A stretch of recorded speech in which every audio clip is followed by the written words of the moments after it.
अब blood vascular system के बाद में आपको नोट्स लिखने हैं, नोट डाल लो, NOTE नोट करके 1 बाय 1 नोट लिखते जाएंगे, इस पर शॉर्ट क्वेश्चंस आते हैं।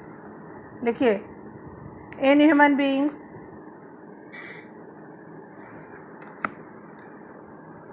During each cycle, in human beings during each cycle the blood is transported twice through the heart.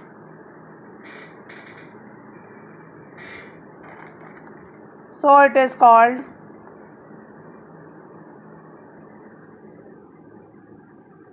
Double circulation.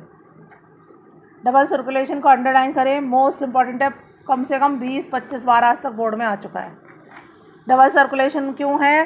क्योंकि जब ब्लड में से, हार्ट में से देखिए, एक बार इधर से और एक बार इधर से, ये बताया हर साइकिल में, एक साइकिल तो जब ही पूरी होगी ना, पहले ये इम्प्योर आएगा, फिर ये प्योर डिस्ट्रीब्यूट हो जाएगा, तो हर एक साइकिल में ब्लड हार्ट से कितनी बार पास होता है? 2 बार। तो इसीलिए इसको कहते हैं डबल सर्कुलेशन। अंडरलाइन कर लें डबल सर्कुलेशन को, एंड मोस्ट इम्पॉर्टेंट डाल लें।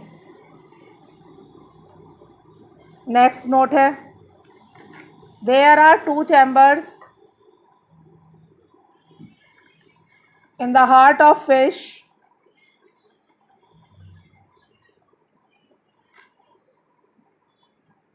फिश के हार्ट में 2 चैम्बर होते हैं, and the blood is pumped, हमारे अंदर हार्ट में होता है, उनमें गिल्स में होता है। There are 2 chambers in the heart of fish and the blood is pumped into the gills.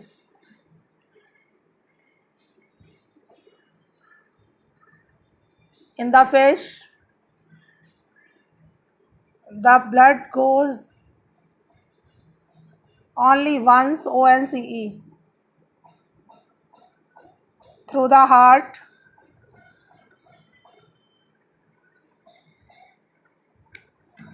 so it is single circulation. एक बार हो रहा है इसलिए वो सिंगल सर्कुलेशन है।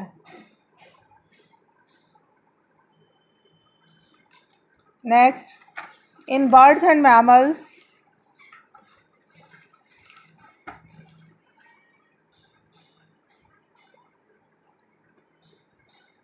Four chambered heart is present.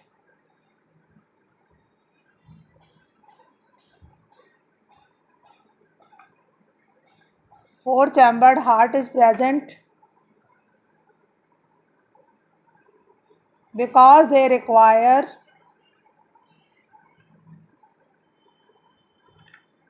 large amount of energy। हम लोगों को क्या चाहिए? Large amount of energy. So these chambers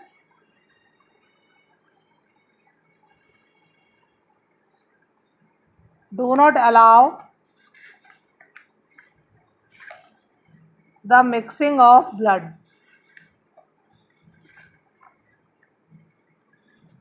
तो 4 चैम्बर होते हैं, ब्लड की मिक्सिंग नहीं होने देते किसी भी तरह, ऑक्सीजनेटेड और डीऑक्सीजनेटेड को अलग अलग रखते हैं।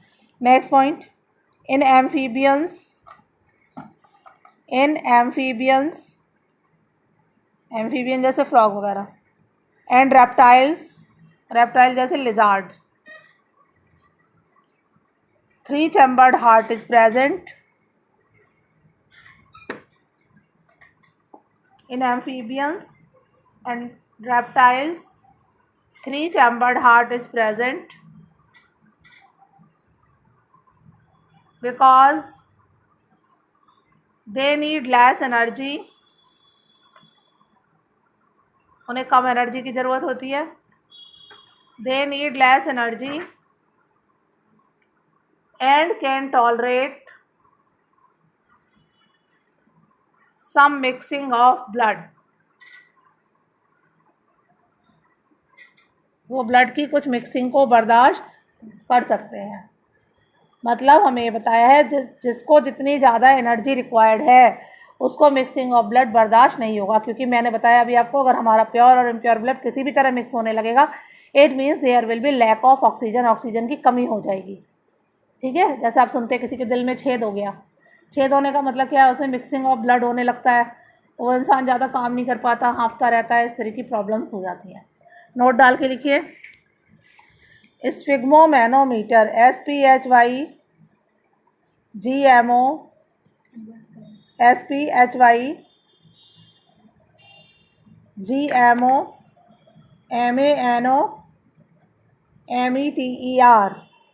स्फिग्मोमैनोमीटर, ये देखिए मशीन होती है ब्लड प्रेशर को नापने की। जो आप दुकान जाते हैं डॉक्टर के यहाँ तो एक पट्टी सी बांधता है, आप लोगों को तो नहीं, किसी को देखा होगा आपने।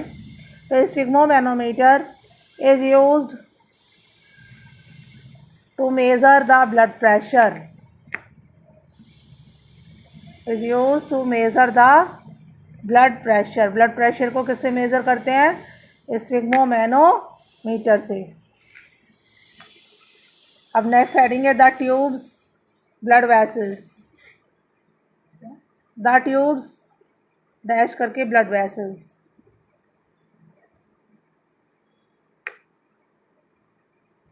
पहला हेडिंग है आर्टरीज। आर्टरीज क्या होते हैं? ARTERIES। आर्टरीज में लिखिए number 1, they are deeply seated, DEEPLY, deeply seated, SEATED। Deeply seated मतलब हमारी बॉडी में गहराई में होती है, मांस में धसी होती है। Number 2, they carry pure blood. ये क्या कैरी करती हैं? Pure blood. Next, only pulmonary artery, only pulmonary artery carry impure blood. केवल पल्मोनरी आर्टरी अकेली ऐसी ही आ चुका है, इंपॉर्टेंट है ये कि उस आर्टरी का नाम बताओ जो इम्प्योर ब्लड ले जाती है। ठीक है, इस पर इंपॉर्टेंट डालिए। इंपॉर्टेंट क्यों डालते हैं हैंड टू हैंड? स्फिग्मोमैनोमीटर पे भी इंपॉर्टेंट डालिए, टिक वॉल में आ सकता है। Next, the walls of arteries, walls WALLS, the walls of arteries, arteries की जो दीवारें होती हैं, हाँ WALLS, walls of arteries are thick, THICK, मोटी होती हैं, and elastic because they have high pressure of blood. इनमें हाई प्रेशर ऑफ ब्लड होता है।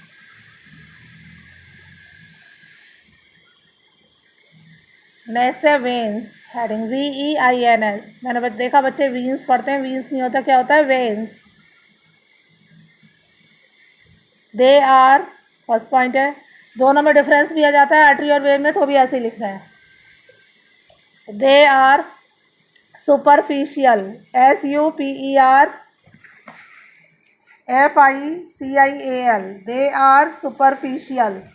सुपरफिशियल मतलब ऊपर ऊपर। आप अपने हाथों में देखिए, हल्की हल्की नीली नीली रंग की जो दिखती है उसे कहते हैं सुपरफिशियल। ऊपर ही ऊपर है ना, इन्हीं में से आपका ब्लड चेक करता है डॉक्टर जब चेकिंग कराने जाते हैं ना, तो यहीं पे तो देखता है नीली सी वेन जो होती है उसमें से तो निकालता है blood. Next, they are thin walled, THIN, thin walled, WALLED, because there is low pressure of blood. पतली दीवारें क्यों हैं? Because there is low pressure of blood. Blood का प्रेशर एकदम लो होता है। Next, they valves, VALVES, valves मतलब दरवाजे होते हैं इनमें, आर्टरीज में नहीं होते। टू प्रिवेंट, ये तो अभी हार्ट में भी, हाँ हार्ट में भी थे, सब जगह होते हैं। वॉल्व्स तो दरवाजे हैं ना हर जगह। क्या था? दे है valves, VALVES, spelling is wrong, VALVES, valves, to prevent the backward flow, to prevent the backward flow of blood, blood को वापस जाने से रोकने के लिए होते हैं। तो इससे हमें क्या पता लग रहा है कि वेन्स में ब्लड केवल एक डायरेक्शन में फ्लो करेगा। आर्टरीज में हो सकता है थोड़ा बहुत बैक हो जाए, लेकिन वेन में कभी बैक नहीं होगा। तो पहले हमारी बॉडी में जो ट्यूब्स है, पहली ट्यूब्स थी आर्टरीज, दूसरी है वेन्स, थर्ड डालिए capillaries, CAPILLARIES।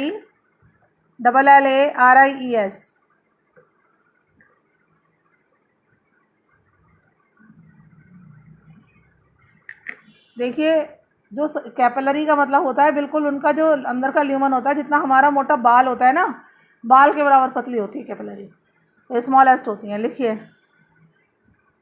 Arteries divides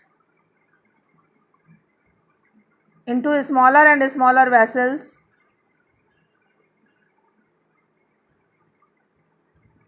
smaller and smaller का मतलब बहुत पतली, मैंने बताया हमारे बाल के बराबर, हेयर लाइक होती है। Smaller and smaller vessels called capillaries, इन्हें कैपिलरी कहते हैं।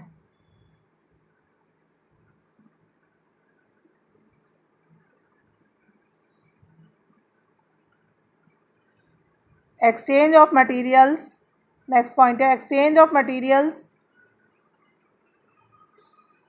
between the blood and surroundings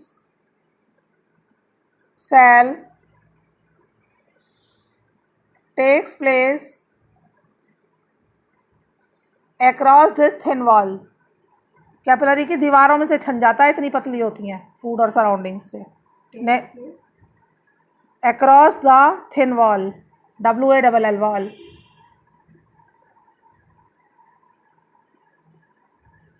next, capillary join to form veins. Artery टूट के क्या बना? कैपिलरी। ये याद रखो, आर्टरी के छोटे छोटे टुकड़े हुए कैपिलरी कहलाई, और कैपिलरी जुड़ के क्या बन गई? वेन्स। टू फॉर्म वेन्स, जैसे यहाँ पर देखिए आप, ये दिखाया है ना, यहाँ आपको समझ में आएगा। ये आर्टरी आई, फिर ये आर्टरी छोटे छोटे कैपिलरी में देखिए टूट रही है, फिर ये कैपिलरी जुड़ के मोटी क्या बन रही है? वेन। तो आर्टरी से तो क्या बनी? कैपिलरी, और कैपिलरी के वापस जुड़ने से क्या बना? वेन।